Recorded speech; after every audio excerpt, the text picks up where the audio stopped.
is what Google's trying to do different than what you're trying to do?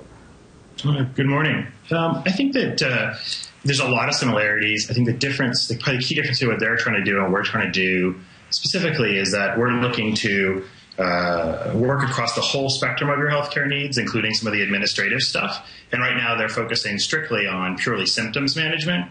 But I think as they see how people start to use the service, they'll probably expand into other areas that are similar to what we're doing as well.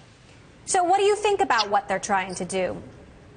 Well, I think it's awesome. I mean, being in this space for as long as I have, 15 years worth of telemedicine, having a large player like this helps us go after big issues like state licensure and what it means to be a doctor across state lines. There's a lot of really complex issues that a large player like a Google, similar to the way that Apple and the FDA work together with HealthKit, help us kind of break through some of these legislative log jams. So I think it's a fantastic thing. At the end of the day, it's helping patients.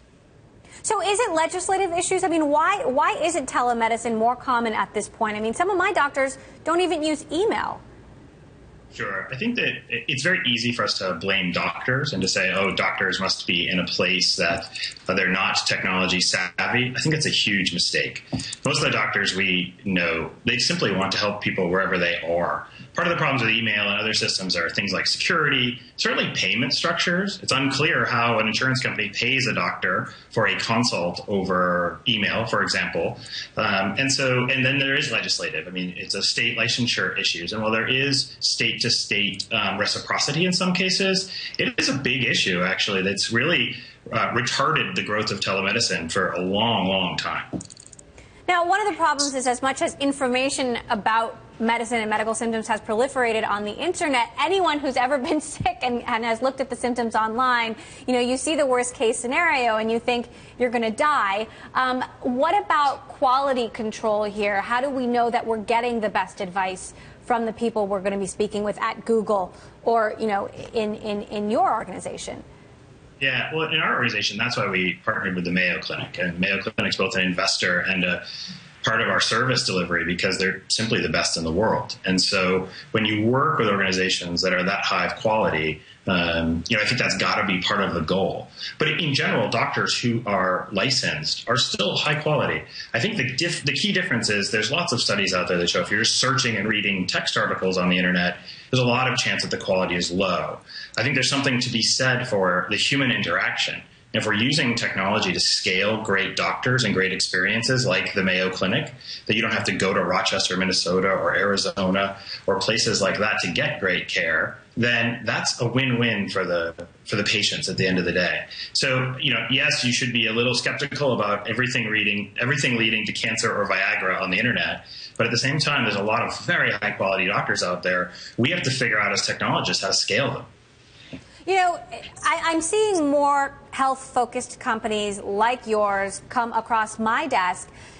Where is this field going? Are we going to see more acquisitions? Google also has its other entity, Calico, where they're trying to cure death or something like that. Are we going to see Google and larger companies buying companies like yours?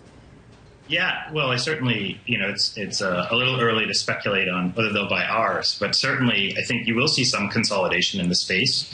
I wouldn't say we're at early days. We're at early days of this as a consumer. I mean, what's fascinating about this is imagine this, you do a Google search, you're a consumer on the web, and you have the ability to talk to a doctor in an instant, right? And same thing through Better. That's a consumer buying decision. That's a completely different path than my employer pays for my insurance, I go to my doctor, somebody else is paying for that. That's a huge shift in economics and a huge shift in the marketplace. So I think you're going to see a lot more of those. And I absolutely think you'll see consolidation among the winners.